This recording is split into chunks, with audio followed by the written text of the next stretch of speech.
everybody knows that the big attraction is tomorrow morning. And we're all 30,000 feet too short. That's going to be the problem.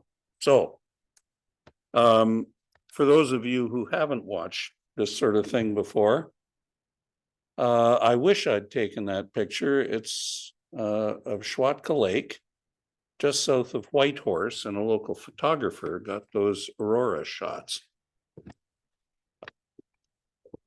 I'd have given someone else's left arm to have taken that. However, right, we have liftoff. Partial solar eclipse. There's really not much I can put here, but you'll see what I've got. Venus. It's cool. I'm not a morning person, but Venus could make me one. Jupiter's moons. I try and keep this, non-telescope level, because a lot of people want to learn coming up from naked eye through binoculars and so on. So don't sail your best shots right over people's heads. Not a good idea. But there is some neat stuff. And if you're into watching the space station go by, it'll be doing it in the morning, typically twice a morning for the next month. And it's pretty cool. I'll show you that. And we get the Orionid meteors. They peak October 22nd at precisely 0. I don't know if that's really late on the night of the 21st, really late on the night of the 22nd, or what. So, because I still don't remember if 0 is the end of the day or the start of the day. I presume it's the start. Anyway, here, that's just the stellarium screenshot.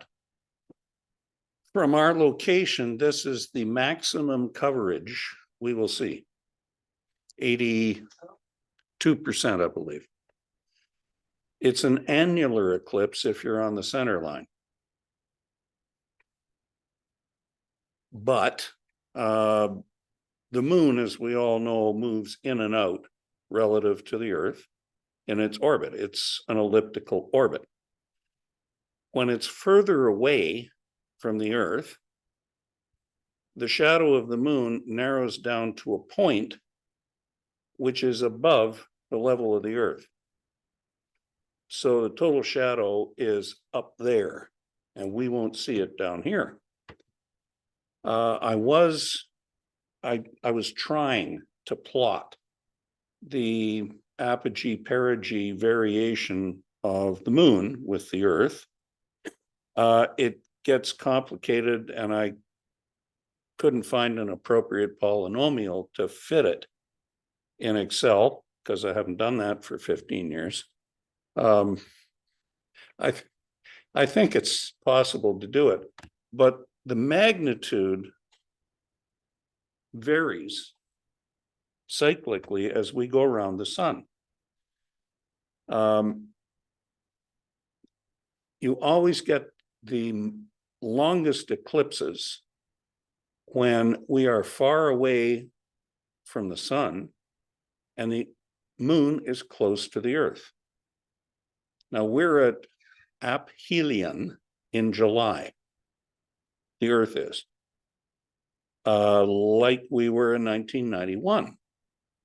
And we were about as far away from the sun as we get, and the moon was relatively close.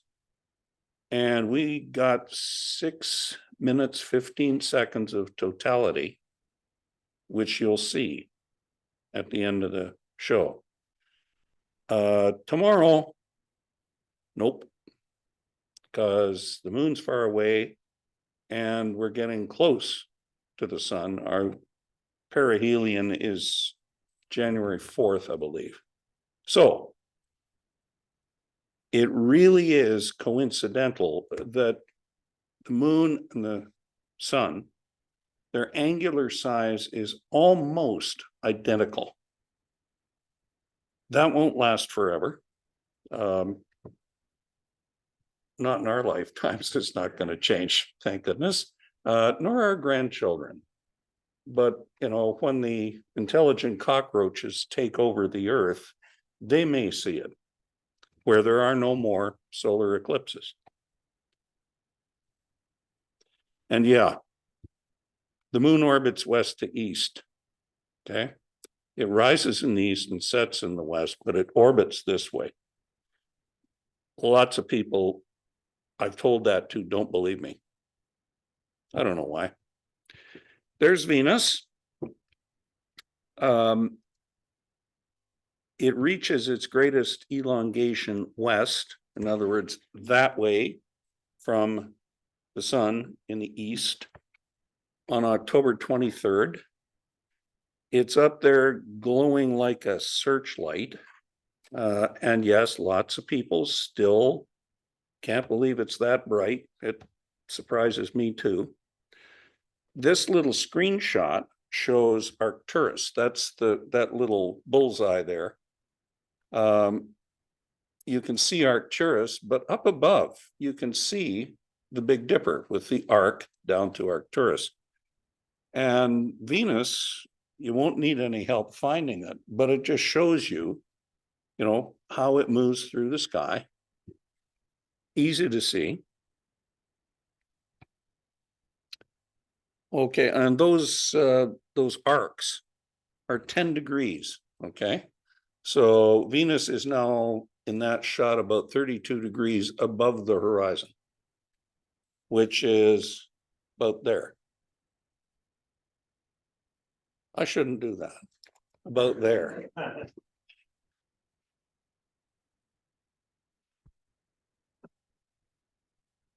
Okay. Jupiter is coming near opposition.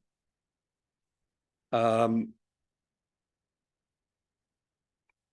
can see there, now this is the 19th at 11:32 p.m. And what you can see in here, okay, where's the cursor? There it is. This here is Io. This is Ganymede.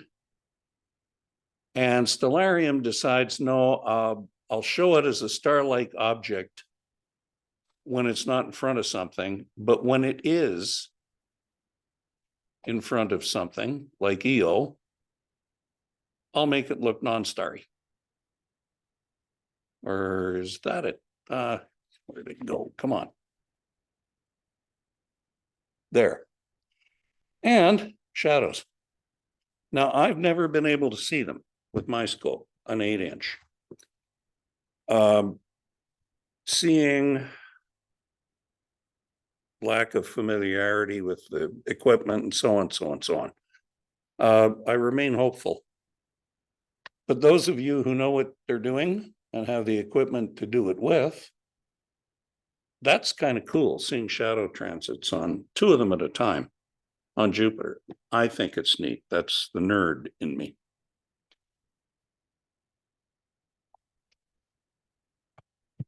The space station, it's doing a bunch of passes in the morning.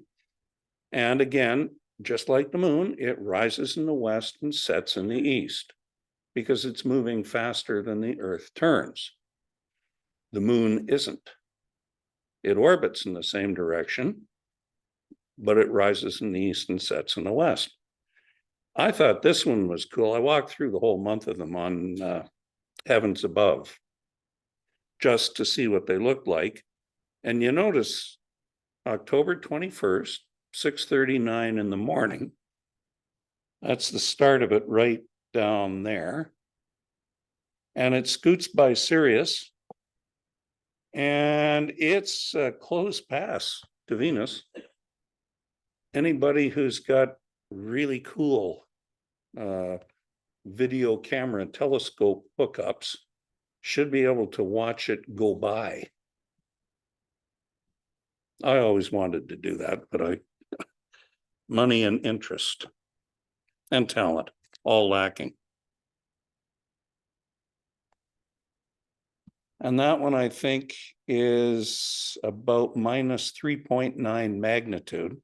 October 30th, because it goes straight overhead. Just look for Jupiter, which is easy to find, and you'll see it. Boom.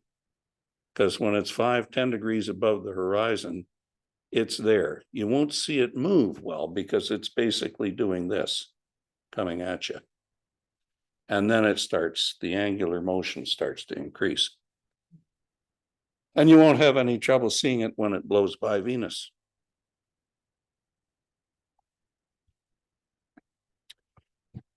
The Orionid meteor shower. It's similar, I suppose, in the type of meteors. It's apparently many of them, but smaller. Roughly the same speed, they estimate, as the Perseids. But you can see the little blue radiant up and left of Betelgeuse there. Best viewings after midnight because the radiant needs to be above the horizon to see the stuff. I've never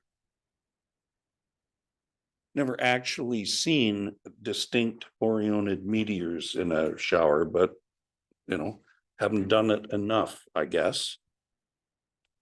So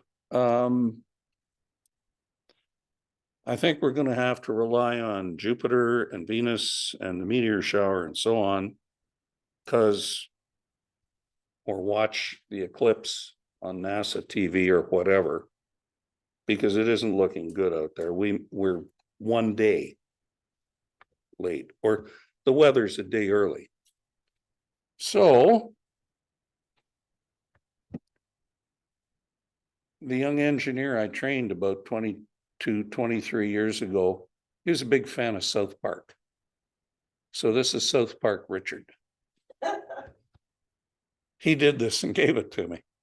And these are some astrophotos from the last century. July 6th, 91. I was on the Calgary Center eclipse trip. Don Haladiak was there and a bunch of other people. Some people know him. And that was taken with a film camera, yes, a Minolta, with a 500 millimeter mirror lens. And it isn't as good as it looks on the paper. That was a reasonably good corona. The next one's neat. You can see this was 6 minutes and 15 seconds of totality. Where'd the cursor go? There it is. And you can see prominences here. This is just a much shorter exposure because the corona is very faint. Now the sun's 880,000 miles across. Those things are probably 100,000 miles high, prominences. And the cool thing was, as soon as you got totality, boom, there's the corona. The prominences on the far side are huge and red. There were big ones. And as the moon moves across, they get smaller and smaller. And lo and behold, here's the ones on the backside that were covered up.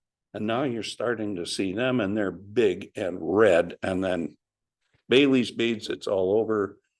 And everybody goes, they all ran amok. And the pig woke up. There was a pig hanging out on the beach. And half an hour before totality, all the birds landed, tucked their heads under their wings, went to sleep. The pig laid down in the shade, went to sleep. And then half an hour later, they all woke up.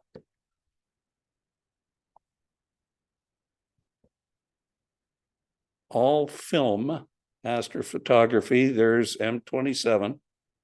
And that's the best one I've ever taken. That was 6 minutes on Fujichrome. And there's a lot of detail in there, even though you know, a little bit of shaking and wiggling, it's unavoidable and you can't process it, but there. That's all, folks. Thank you.